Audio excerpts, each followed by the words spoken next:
On Christmas Eve, CEO Alexandra stepped into the restaurant ablaze with golden light, leading Matilda by the hand. Her 8-year-old daughter clutched a stuffed bear like a life raft. Around them, investors laughed loud enough to shake the chandeliers.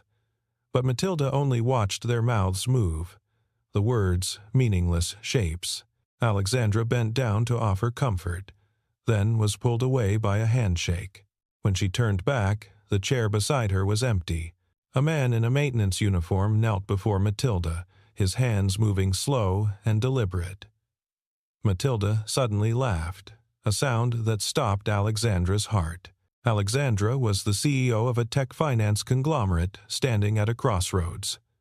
Tonight's investment dinner would decide everything. If the deal closed, she kept control of her company. If it failed, the board would force her out, perhaps replace her entirely. She had built this empire with steel precision, navigating boardrooms where weakness was blood in the water. But there was one vulnerability she could never quite hide. Matilda. Alexandra loved her daughter with a fierce, protective intensity that sometimes felt like its own kind of failure. Because love, she had learned, was not the same as understanding. She had hired the best therapists, bought the most advanced hearing aids, scheduled every appointment with military efficiency. She ran motherhood like a project, checking boxes, meeting benchmarks. But there was one thing all her competence could not buy. She had never learned her daughter's language.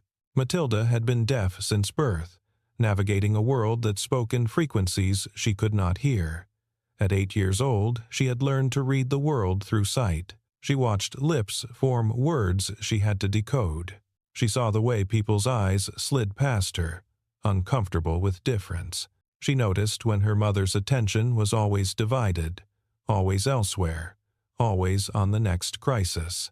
Matilda was bright, sensitive, and deeply aware that she made her mother's life complicated.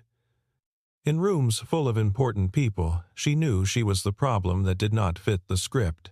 So she learned to make herself small, to fade into corners, to hold her stuffed bear and wait for moments to pass.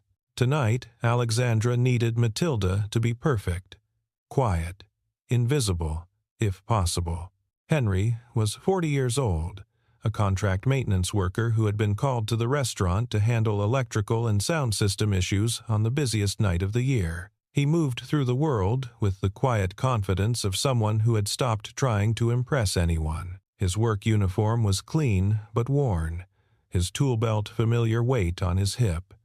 He was good with his hands, good at fixing things that broke in ways most people never noticed. He had brought his son because the daycare was closed for the holiday. Finn, 10 years old, sat on an equipment crate in the back hallway, coloring a Christmas picture while his father worked.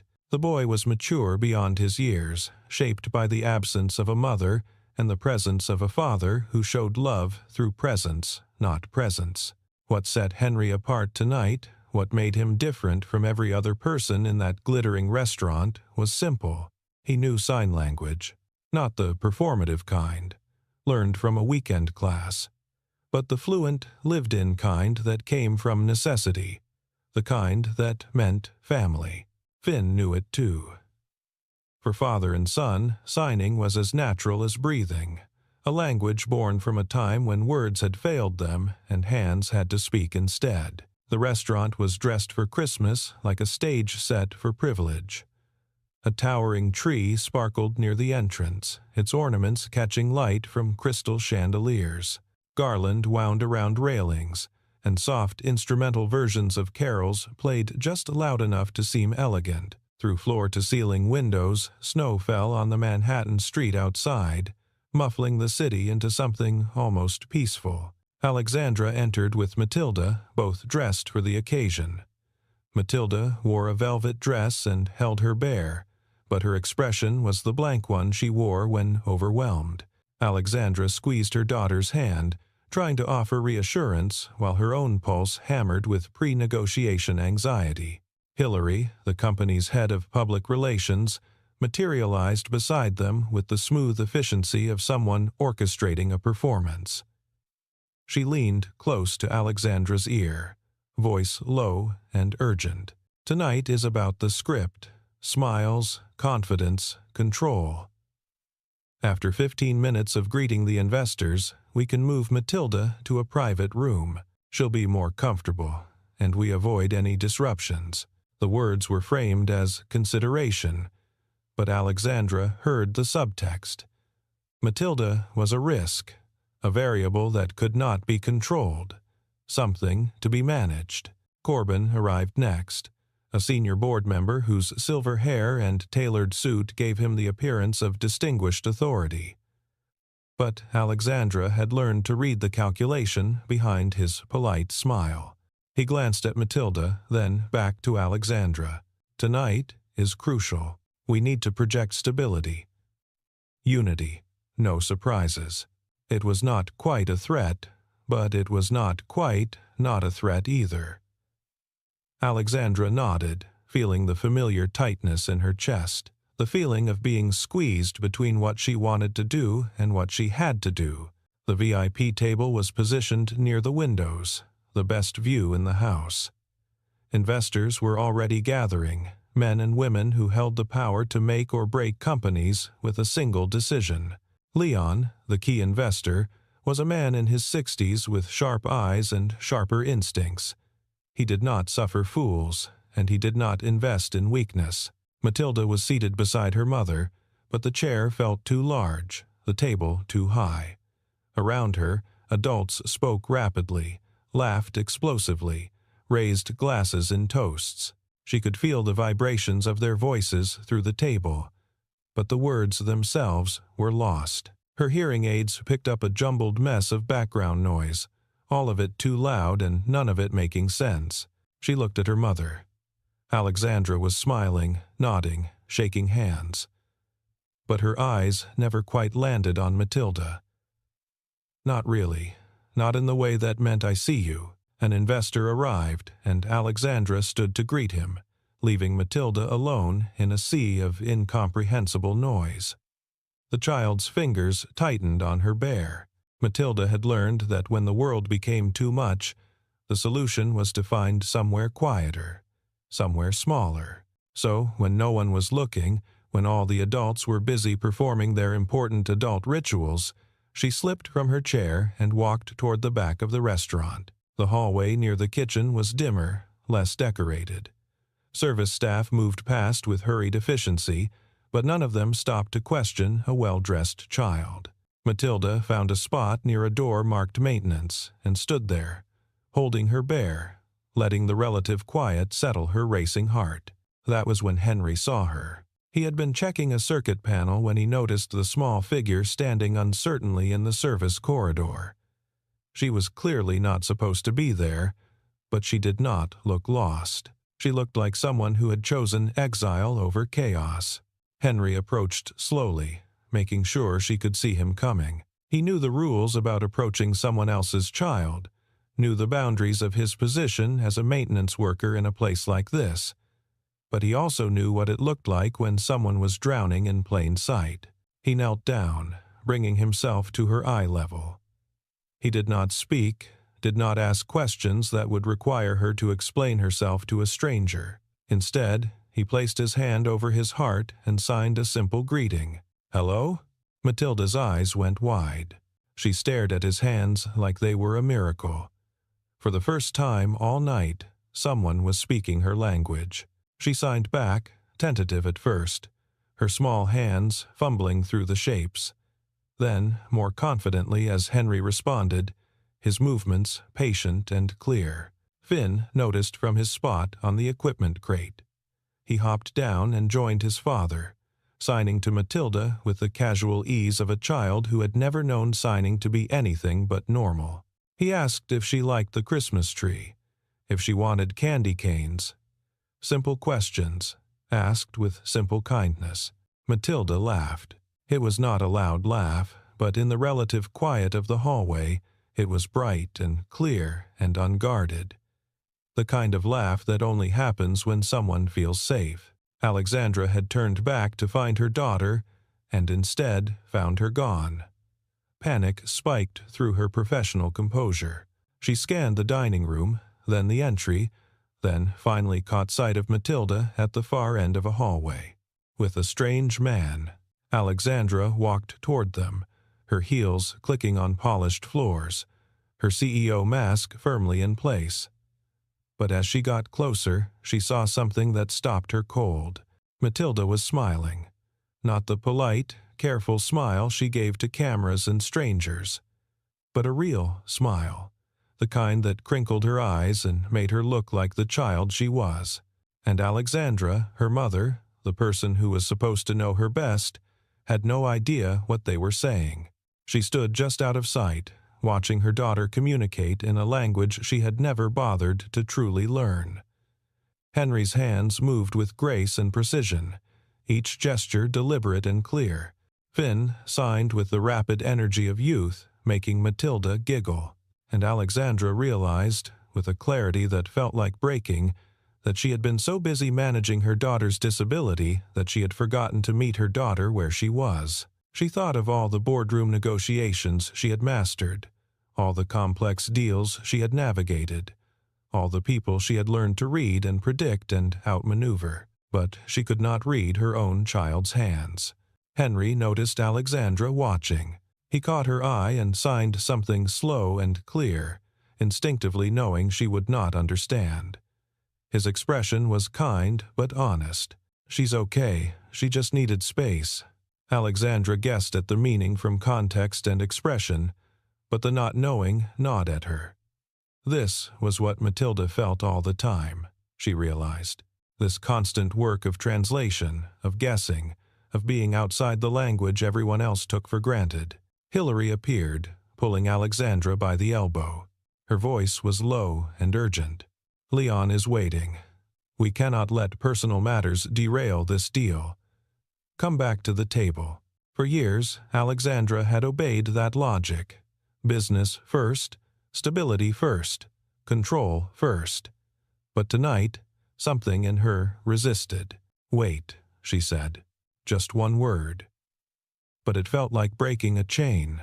She looked back at Matilda, who was still talking with Henry and Finn, her hands animated and her expression open. This was her daughter. Not a problem to be solved, not a risk to be managed. Her daughter? The interruption came from Otis, the restaurant manager, who approached Henry with barely concealed irritation. He had been watching the interaction from a distance, worried about protocol breaches and VIP complaints. "You need to return to your work," Otis said quietly but firmly. "This is not appropriate." Henry stood slowly, his demeanor calm. The child seemed overwhelmed. "I was just making sure she was all right. That's not your job. Please go back to the maintenance area." Before Henry could respond, Corbin appeared, drawn by the commotion. His gaze swept over the scene, taking in Henry's work uniform, Matilda's presence, and Alexandra standing nearby. "Is there a problem here?" Corbin's voice was smooth, but his eyes were cold. "Why is a maintenance worker interacting with the CEO's daughter?" The question hung in the air like an accusation. Several nearby guests turned to look, sensing drama. Hillary seized the moment, whispering to Alexandra, "If anyone takes a photo, if this becomes a story, it will look terrible. A strange man with your daughter at a business dinner." Alexandra felt the vice tightening. On one side, the deal with Leon, her reputation, her control of the company. On the other, Matilda's first genuine smile all evening. She made her choice. Alexandra stepped forward, her voice clear and firm. "He was helping my daughter. I gave my permission." The statement landed like a stone in water. Corbin's eyebrows rose fractionally. Hillary looked stricken. Otis seemed uncertain whether to back down or double down. Matilda noticed the tension. Her smile faded, her hands clutching the bear tighter. Henry immediately signed to her, reassuring her that everything was fine, that she was safe. Finn moved closer to Matilda, creating a protective circle. Corbin did not let it go. Alexandra, you're turning a business dinner into an emotional scene. We're in the middle of negotiations." Alexandra met his eyes. For the first time, she saw him clearly. Not as an ally, as an opponent. "I'm aware," she said quietly. The moment hung there, unresolved, as Alexandra walked Matilda back to the table. But something had shifted. Some line had been crossed. They had barely returned to their seats when the restaurant's sound system crackled and went silent. The ambient music cut out. Lights flickered overhead. Conversations paused as people looked around, confused. A moment later, a large screen meant for presentation slides went dark. Otis appeared at the table, apologizing profusely to Leon and the other investors. Technical difficulties. They were working on it. It would be resolved shortly. Leon frowned, checking his watch. Other investors exchanged glances, their patience wearing thin. Corbin looked at Alexandra, his expression carefully neutral but his words pointed. "Even tonight, things are falling apart. Are you sure you have control of this situation?" The implication was clear. If she could not manage a simple dinner, how could she manage a company? Matilda reacted badly to the flickering lights and crackling speakers. Her hearing aids picked up the electrical interference, creating a painful feedback loop. She pressed her hands over her ears, her face going pale, her breathing quick and shallow. Alexandra froze, not knowing what to do beyond pulling her daughter close. But proximity did not stop the noise, did not fix the problem. Henry was already moving. He did not ask permission from Otis or anyone else. He simply went to work, Finn trailing behind with a flashlight and work gloves. In the back utility room, Henry opened the electrical panel and immediately saw the problem. Someone had tampered with the connections. This was not wear and tear or accidental damage. Someone had deliberately loosened critical wires, just enough to cause failure under load. He saw fingerprints in dust on the panel, handprints that did not match the pattern of normal maintenance access. Working quickly, Henry bypassed the damaged connections, replaced a blown fuse, and isolated the feedback loop, causing the speaker interference. Within minutes, the lights stabilized and the sound system came back online. He returned to find Matilda still shaken but calmer. He knelt down and signed to her. "All fixed. You're safe now." Matilda, without thinking, reached out and briefly held his hand. A child's instinctive thank you to the adult who had made the fear stop. Alexandra watched the gesture and felt something crack inside her chest. This stranger understood her daughter better than she did. As the dinner resumed, Alexandra made a decision. She quietly asked a server to set up a smaller table in a quieter corner of the restaurant, near the windows but away from the main VIP section. Then she walked to Leon and asked for 10 minutes. "Something more important than our deal?" Leon asked, his tone skeptical. "Something that will show you who I actually am, not who I'm pretending to be," Alexandra replied. Leon, intrigued despite himself, nodded. Alexandra led Matilda to the smaller table. Then, in a move that shocked everyone watching, she approached Henry. "Would you and your son join us? Just for 10 minutes, if you're willing." Henry hesitated, glancing down at his work clothes, at the VIP section full of people in evening wear. "I'm not sure that's appropriate, ma'am," but Matilda was already signing to him, asking him to stay. Finn was nodding enthusiastically, and Alexandra, for the first time all night, looked like she was asking for something she actually wanted, not something she had scripted. Henry agreed. The four of them sat at the small table by the window. Outside, snow continued to fall, turning the city into something softer, quieter. Inside, for the first time that evening, Matilda relaxed. Finn started telling stories with his hands, talking about how he and his father decorated their small Christmas tree, how they made paper snowflakes and strung popcorn. He signed about Santa and reindeer and the cookies they always baked on Christmas Eve. Matilda responded in sign, her movements growing more animated, more confident. She told them about her bear, about her school, about the things she loved but rarely got to share because so few people could understand. Alexandra tried to follow along, tried to join in. Her signing was clumsy, unpracticed. She made mistakes that Matilda gently corrected. At one point, Alexandra signed something backwards, and Matilda actually laughed. Not cruelly, but with the patience of a child teaching an adult. The sound of that laughter, that forgiveness, nearly broke Alexandra. Henry explained why he knew sign language. He told them about Finn's accident years ago, a fall that had damaged his hearing for months. During that time, sign language had been their only reliable way to communicate. Henry had learned it in hospital waiting rooms and from YouTube videos at 2 in the morning, desperate to reach his son across the silence that had fallen between them. There were nights, Henry said, speaking aloud while his hands moved for Matilda's benefit, when the only thing holding us together was the fact that I could tell him I loved him even if he couldn't hear it. Hands can say things that voices sometimes can't. Alexandra looked at Henry's hands, scarred and oil-stained from years of manual labor. Hands that had learned tenderness out of necessity. Hands that had built a bridge to his son when everything else had failed. Then Matilda did something small but profound. She placed her stuffed bear in Alexandra's lap, a gesture of trust, of invitation, of offering her mother a chance to step into her world. Alexandra understood. She held the bear carefully, like it was made of glass.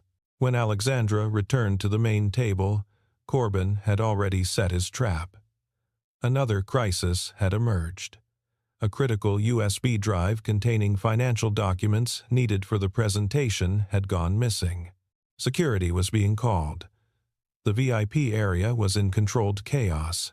Hillary, whether intentionally or not, directed suspicion toward the back areas.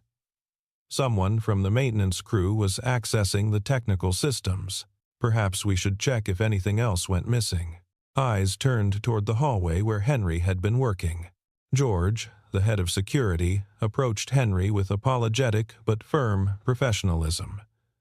"Sir, I need to check your equipment bag. It's just protocol." Finn stepped in front of his father, protective and afraid.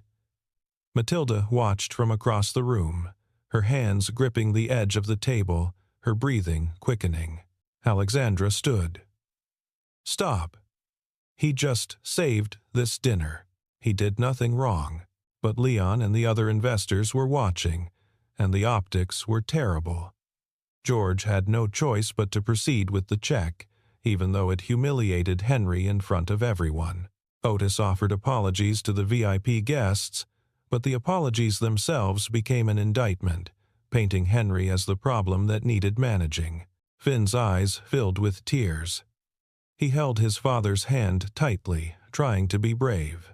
Matilda could not stand it. She stood up and walked into the center of the room. In front of all the investors, all the board members, all the people who had spent the evening pretending she did not exist, she signed. Her hands moved clearly, precisely, forming words that most people in the room could not understand. "He's good. He helped me. He's my friend." But the investors did not know sign language. They saw a child making gestures they could not interpret, and their discomfort grew. Alexandra felt rage and shame burning in her throat. Rage at herself for not understanding her own daughter. Shame that Matilda was speaking and no one could hear. She knelt beside Matilda and signed back, haltingly, imperfectly. "I'm sorry. I should have learned this years ago." Then Alexandra turned to Corbin, and in his eyes she saw something that confirmed her growing suspicion. He looked satisfied. Not concerned. Satisfied. Henry's mind was working through the problem. The electrical panel had been tampered with deliberately, right before the dinner. Now, a critical USB drive was missing at the exact moment when attention was focused on him. It was too coordinated, too convenient. He remembered where he had seen Corbin before. Years ago, on a construction project where Henry had been blamed for faulty wiring that turned out to be sabotage. The case had been dropped, but Henry had lost that contract, and Corbin had been there, in the background, part of the client team. Henry did not have proof, but he had instinct, and right now his instinct was screaming. Alexandra decided to take control in the only way she knew how. She stood before Leon and the assembled investors and made a declaration. If you're investing in me, you deserve to see who I am when I'm not performing. You deserve to see me make a choice. Leon raised an eyebrow. And what choice is that? To stop pretending my daughter is a problem to be hidden, to defend a good man who's being scapegoated, and to find out who's actually responsible for tonight's disruptions. It was a gamble. It could cost her everything. But, for the first time in years, Alexandra felt like herself. Henry stepped forward. "Sir," he said to George, "before you finish searching my bag, could we check the security camera footage from the hallway?" 30 minutes ago, when the system went down, Otis hesitated. Leon intervened. "Show the footage." Reluctantly, Otis accessed the security system on a tablet. The footage showed the service hallway clearly. A person in a server's uniform entered the maintenance area before Henry arrived. The person's movements were furtive, deliberate. They accessed the electrical panel, made adjustments, then left. Moments later, the same person appeared near the VIP section, close to where coats and bags were stored. The build, the walk, the mannerisms matched someone at the table. Hillary's face went pale as she recognized the figure. It was someone she had hired to help stage manage the evening's events. Corbin began to speak, trying to redirect. "This is a restaurant staff issue. It has nothing to do with the investment discussion." But Henry was not finished. That person didn't just tamper with the electrical system. They also went near the coat check area. Right around the time the USB drive disappeared, Finn had been paying attention, his sharp eyes noticing details adults missed. He signed to Matilda, who signed back to Henry, who spoke aloud to Alexandra. "Your son says he saw Corbin touch a coat pocket near your chair, about 15 minutes ago." George checked the coat area. In the pocket of a jacket belonging to one of Corbin's associates, he found the USB drive. The room went silent. Corbin's expression remained controlled, but Alexandra saw the calculation behind his eyes. He was deciding whether to deny or deflect or retreat. Leon did not give him the chance. Deliberate sabotage doesn't accidentally end up in someone's pocket. Alexandra had been preparing for this possibility for weeks. She had suspected Corbin was maneuvering to trigger a clause that would allow the board to replace her if tonight's deal failed. She had gathered evidence, quietly, through her lawyer William, who now stepped forward with documentation. William presented internal communications showing Corbin had been coordinating with board members to create conditions for Alexandra's removal. Tonight's staged crisis was meant to be the final proof that she had lost control. Hillary broke. The pressure was too much, and she confessed that Corbin had pressured her to ensure the evening had image problems that could be blamed on Alexandra's instability. The goal had been simple: make Alexandra look incompetent, make the investors pull out, trigger the removal clause, install Corbin as interim CEO. But they had miscalculated. They had not expected Alexandra to choose her daughter over the script. They had not expected a maintenance worker to find the evidence. They had not expected Matilda to speak up. Matilda stood and began to sign again. This time, Alexandra did not need Henry to translate every word. She understood enough. "Mom, I want you to stay. I want you to see me. I'm not a secret." The words, spoken in silence, carried more weight than anything said aloud all evening. Leon watched the exchange. When Matilda finished, he nodded slowly. Not with pity. With respect. A CEO who protects her child in front of investors is someone who can't be manipulated easily, he said. That's the kind of stability I invest in. After the dinner, consequences unfolded with swift precision. Corbin was suspended from the board, pending a full investigation into corporate misconduct. Hillary was terminated, her carefully crafted career dismantled by her own choice to enable sabotage. Alexandra did not hide what had happened. She released a statement acknowledging the attempted coup and her own failures as a mother who had prioritized image over connection. More importantly, she enrolled in sign language classes. Not the weekend crash course kind, the real kind, the committed kind. She practiced every morning before work and every evening after. Her hands would never be as fluent as Henry's or Finn's, but they would be honest. She established a foundation to support deaf and hard-of-hearing children, but she was careful not to make Matilda the face of it. Her daughter was not a mascot. She was a child. Henry received a formal apology from Otis and the restaurant management. They offered him a long-term contract with better pay and flexible hours. But what mattered more to Henry was that it was not charity. It was recognition of his skill and his character. Alexandra offered Henry a position as accessibility consultant for her company, helping to create systems and spaces that worked for everyone. The hours were flexible, the pay was fair, and most importantly, it was built on mutual respect, not gratitude or pity. 2 weeks after Christmas, Alexandra invited Henry and Finn to a small gathering at her home. Not a business dinner, just dinner. The 4 of them sat in Alexandra's living room, which was simpler and warmer than the sterile elegance of the restaurant. A modest Christmas tree stood by the window, decorated with a mix of expensive ornaments and handmade paper snowflakes that Matilda and Finn had created together. Matilda reached up and hung a new ornament on the tree, one she had made herself. It was a simple design, 2 hands reaching toward each other, fingers almost touching. Alexandra knelt beside her daughter and signed, slowly but clearly, "I love you." Matilda signed back, then reached for Henry and Finn, pulling them into a circle. The 4 of them stood together, and Matilda taught them all a single sign. One word that carried the weight of everything that had happened, everything that had changed. Family. Their hands moved in unison, speaking a language that needed no sound, only presence, only connection, only the willingness to learn how to reach across silence and find each other.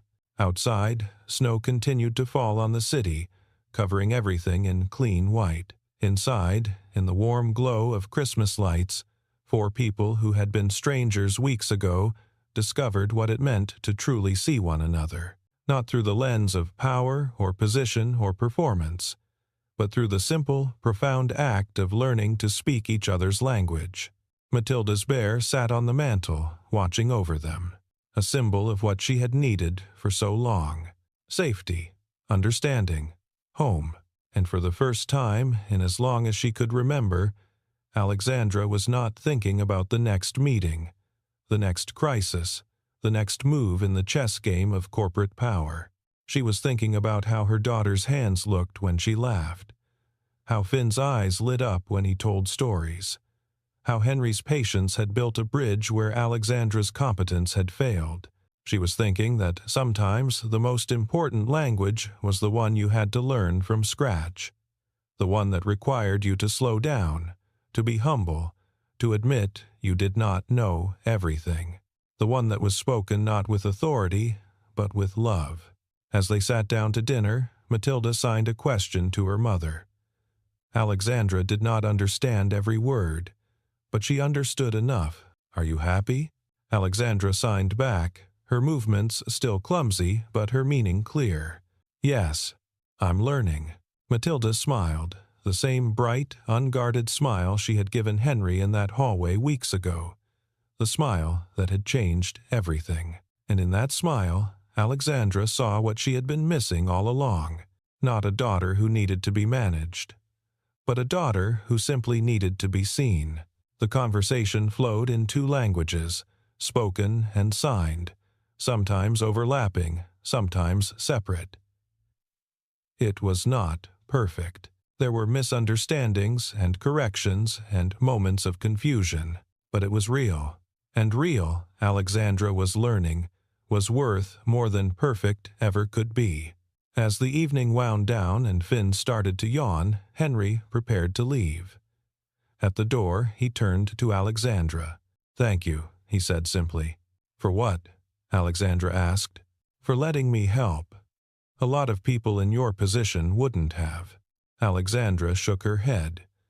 "You helped my daughter when I couldn't. I'm the one who should be thanking you." Henry smiled. The quiet smile of someone who understood that some gifts could not be repaid, only passed forward. After they left, Alexandra sat with Matilda on the couch, the Christmas tree lights glowing softly. Matilda curled against her mother, the stuffed bear tucked between them. Alexandra signed to her daughter in the dim light, practicing the phrases she had learned that week. "I see you, I hear you, even when you're silent, I'm listening." Matilda's eyes drifted closed, peaceful and safe. For 8 years, Alexandra had been trying to bring Matilda into her world, the world of board meetings and quarterly reports and carefully managed images. But tonight, she understood that she had been doing it backwards. The real work, the important work, was learning to enter Matilda's world, to meet her daughter where she was, in the language she spoke, in the silence that was not really silence at all. It was a world where hands could say, "I love you," where understanding was more valuable than words, where connection did not require sound, only presence.